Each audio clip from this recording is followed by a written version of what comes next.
Hello everyone, my name is Coleman and welcome back to another Redstone video. In this video I'm going to be creating a type of hipster door, but it's not the usual hipster door.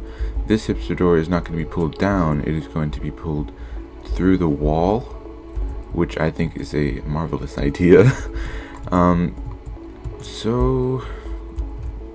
Let's get the pistons in place to start. So we're just doing a quick dry run, I guess you could say. So those would grab those.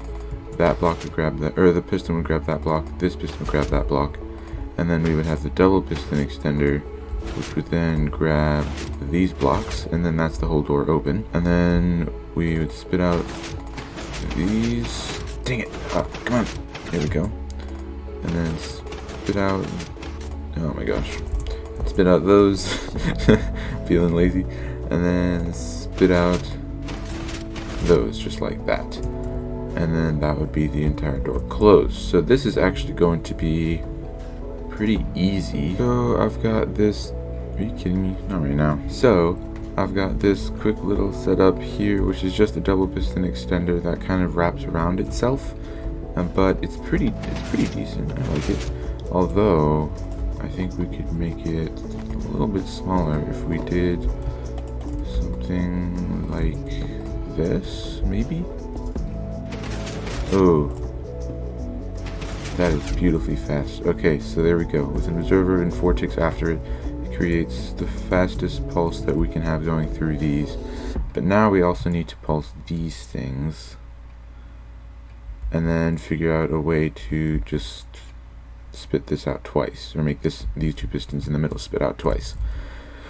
Okay, well, let's try that, I guess. Oh, sorry about this block here. But anyways, so I moved this thing over here, and now it's a little bit more compact than it was.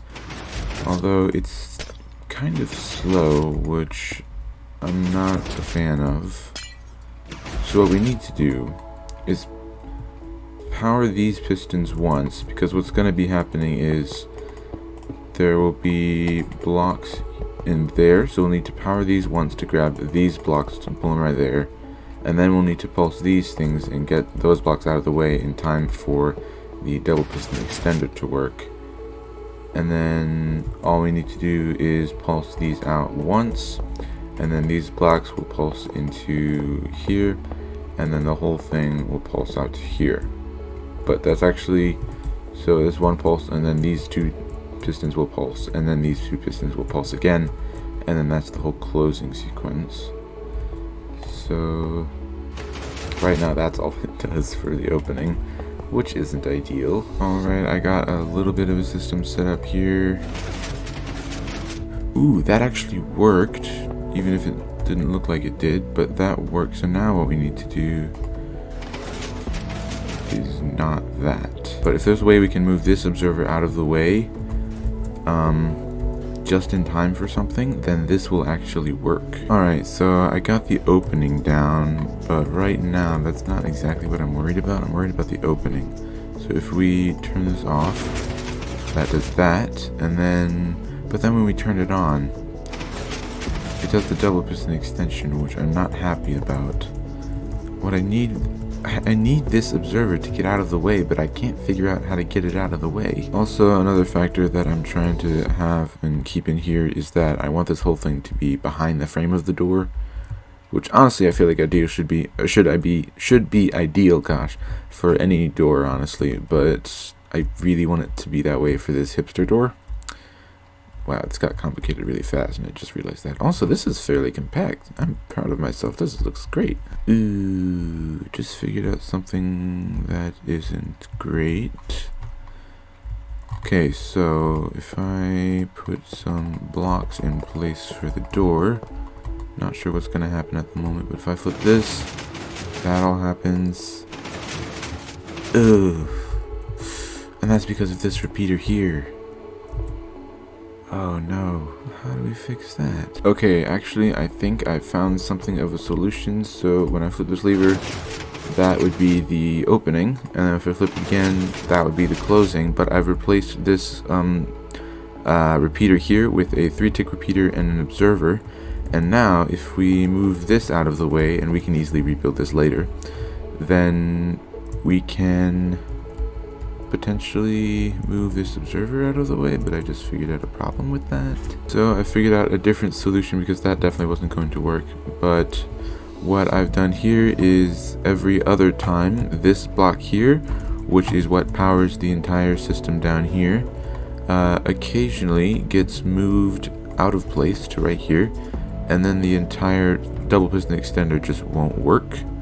So as you can see, if I put this in place, there it doesn't work, but then that also means we need to find another way to fire these two pistons just to get all these blocks back in place in the door.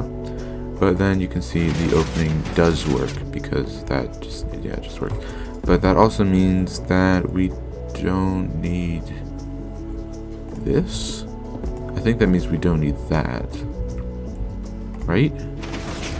So then that will eventually push out of there, and then the whole thing will just grab this. Yeah, we don't actually need that part. Awesome. Oh my gosh. Okay, I think it's done actually. If we put all this stuff here and that, oh well, actually that would be the closing, and then there's the opening, and there's the closing. Yes, we did it. Oh, no way. Awesome. So then we can go ahead and just put these in place and put the other frame in place, and then put the activation lever somewhere in the build. And there we have it, ladies and gentlemen, our hipster wall door, I guess.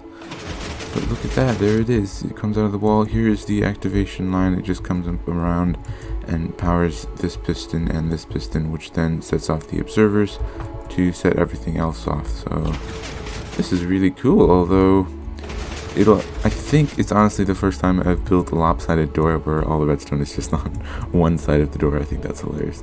But I mean, look at this. This is pretty decently compact. I'm proud of this. Also, I don't know if you could tell, but throughout that entire video, the audio for my Minecraft was kind of delayed. I have no idea why it's like that. But I mean, I don't know if I fixed it between this and the last clip, but I mean, can you hear the delay? I mean, I can't. I'll have to look back at this recording to see if there's any delay, and if there's not, then I just made a fool of myself. But, I mean, throughout the rest of this video, there was a ton of delay between my mouth talking, or between the pistons moving and and between the audio of the pistons moving. I don't know. It was really weird.